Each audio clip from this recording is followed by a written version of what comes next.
Olá, tudo bem, meus caros? Eu sou o professor Cristiano Mello e falo aqui do canal Humanitas, o canal de pesquisa na área de humanidade.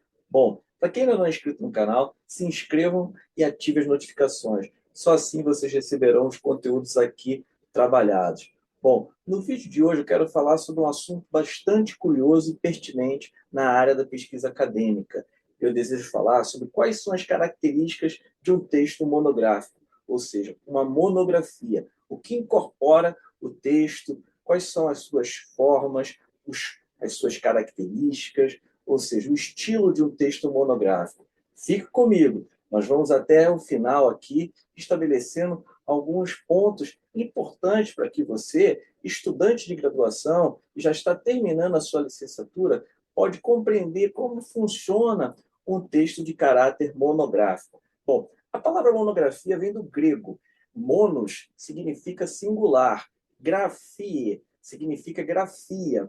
Então, a partir dessa carga de significado, nós já sabemos que a palavra nos remete a um texto de caráter o quê? Linear, articulatório e, ao mesmo tempo, que uma grafia funcione como um modo de você singularizar as suas ideias, ou seja, os seus argumentos, o seu formato analítico, e, ao mesmo tempo, você consiga esboçar ideias que convençam o seu tema, ou seja, que estabeleçam uma ligação das ideias com o propósito do seu trabalho de investigação. Para quem está começando aí a escrever uma monografia, fica um pouco arrepiado, até parece um bicho de sete papão, mas não é bem por aí, mesmo porque quem já começa a ler bastante artigos científicos, dissertações, teses na graduação, se você tiver essa possibilidade, você já vai conseguir assimilar parte da linguagem acadêmica, ou seja, quais são as expressões, quais são as palavras que iniciam alguns parágrafos, como funciona um texto acadêmico, porque sabemos, o texto acadêmico ele é objetivo, ele é fechado, ele é hermético, ele não possui uma ambiguidade e nem uma poeticidade. Nós temos que fugir dessas duas palavras, porque cada palavra carrega um sentido e um significado no tempo e no seu espaço. Eu já tive a oportunidade de falar aqui da obra As Palavras e as Coisas, de Michel Foucault. E existe um trecho dessa obra que ele diz que todo discurso está embasado no tempo e no seu espaço. Ou seja, o autor, que também é uma obra do próprio Michel Foucault, é aquele que produz um discurso, é aquele que estabelece uma propriedade, uma autoria no seu próprio discurso. E a monografia, o próprio estudante de graduação precisa estabelecer uma propriedade, ou seja, ele precisa escrever e explicar com as suas palavras as análises que são feitas. É interessante dizermos que, quando o estudante escolhe um tema do seu interesse, que dá maior prazer para que ele possa estudar, ele vai ter a chance de ter também um orientador na própria graduação. O orientador vai dar, digamos, as coordenadas para que o estudante possa estabelecer um raciocínio analítico dentro do seu próprio texto. E as características que mantêm o texto da monografia é a isenção, ou seja, você permanece num caráter mais objetivo, fugindo da subjetividade, dos achismos, ou seja, de uma linguagem de formulação de juízo. A isenção é fundamental. Sempre manter o verbo na terceira pessoa do singular e pensar também que, se você escreve na primeira pessoa, você já deve ter uma autoridade para conseguir fazer isso, porque, de certa forma, os ensaístas escrevem na primeira pessoa. Logicamente, eles são autoridades e eles conseguem fazer isso, mas você ainda está engatinhando na pesquisa científica, então você tem que manter um pouco da sua humildade, do seu caráter de aprendizado. É interessante dizer que, além da isenção, nós temos que ter uma boa articulação das ideias dentro do texto. Não precisamos, aí, dentro dessas ideias, provar uma originalidade, um ineditismo, mas desenvolver um tema, analisando o próprio tema, explicando com as suas palavras, citando as autoridades, citando artigos científicos. Eu já tive a oportunidade aqui no canal de falar um pouco sobre a diversidade das fontes, ou seja, o próprio pesquisador não precisa citar somente livros, ele sim pode citar artigos, pode citar outras monografias, até mesmo teses e dissertações. Isso é muito importante, a variedade das referências. E no texto monográfico não é diferente.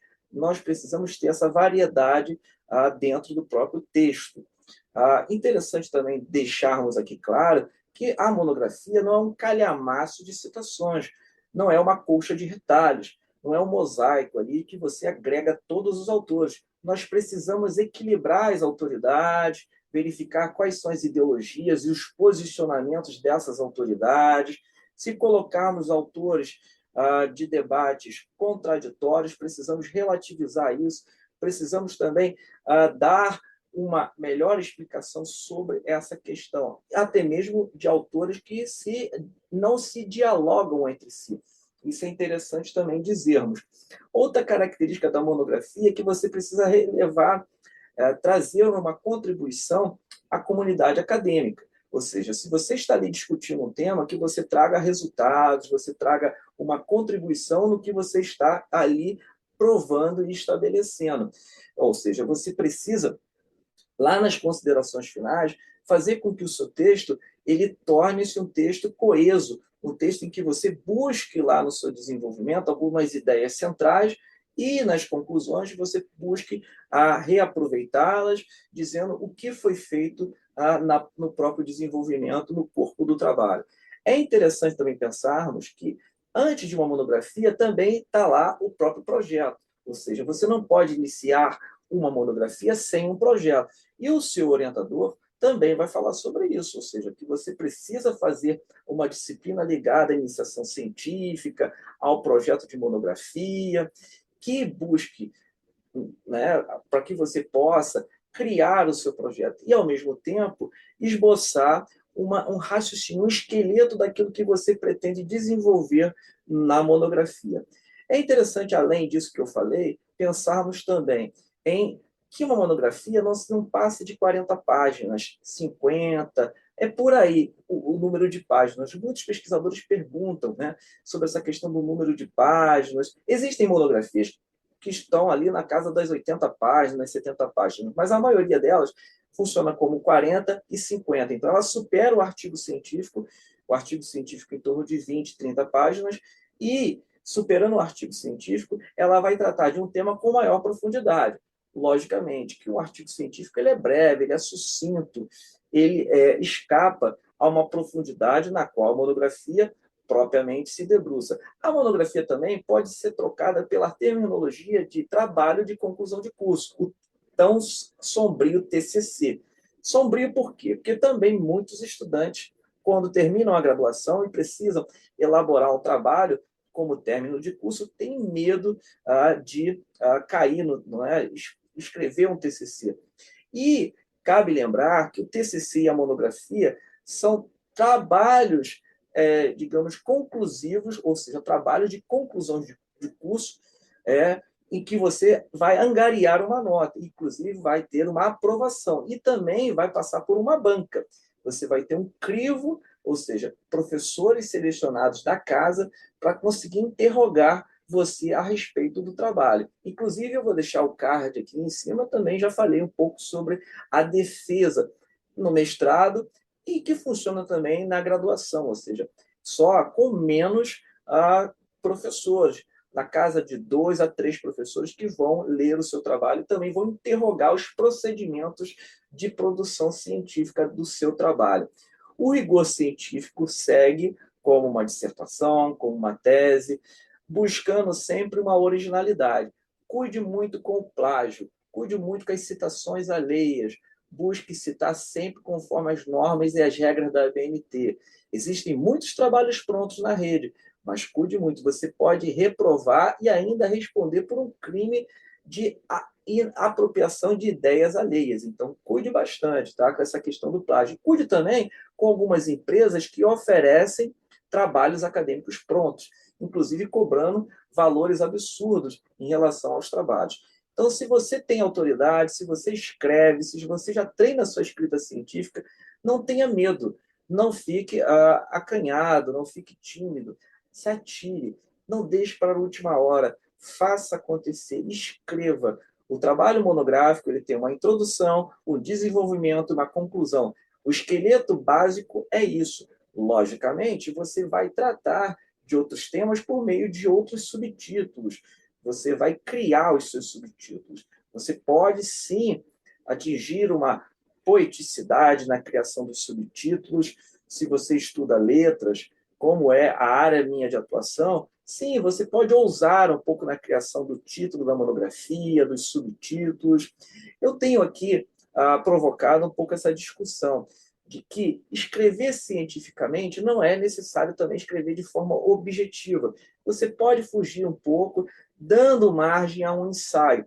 Logicamente, se você tem essa habilidade de escrever com maior naturalidade, sempre citando as autoridades, de forma direta, de forma indireta, notas explicativas de rodapé, sempre atribuindo a César o que é de César. Ou seja, se nós temos uma citação, nós temos que dar o crédito à citação. E não esquecendo também das referências finais, ali nas referências de todo o trabalho.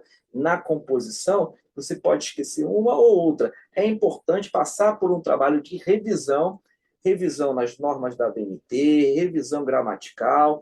Isso é outro assunto importante. Não escreva a monografia achando que você tem a perfeição na escrita, porque nós sabemos concordância verbal, nominal, regras de pontuação, todas essas categorias da gramática elas pegam muito os produtores de monografia, ou seja, os alunos que estão ali escrevendo a monografia. Então, de certa forma, se você está escrevendo uma monografia, passe por uma revisão, entregue o seu texto a alguém, alguma autoridade, alguma pessoa que tenha autoridade na gramática, que saiba também verificar como as normas da ABNT foram dispostas. Não perca em relação a isso, não é perder tempo, é você ganhar, porque lá no final, quando você for passar na banca, a banca vai sim chamar a sua atenção. E cabe lembrar também que, ao terminar o trabalho e passar pela defesa final, você ainda terá um prazo para entregar o trabalho lá na biblioteca central da sua universidade. E, ao mesmo tempo, também esse trabalho vai ser publicado para que outros estudantes possam ler e atribuir os créditos à sua produção intelectual. Bom, pensando que as características são inerentes a qualquer trabalho acadêmico. Rigidez nas citações, rigidez na escrita e, ao mesmo tempo, a maleabilidade, talvez, na sua própria produção de escrever algo de forma relevante. Quem gostou do vídeo, por favor, dê um joinha, escreva nos comentários se você já sabia das características do texto monográfico e deixa aqui as suas contribuições. Até o próximo vídeo. Um grande abraço.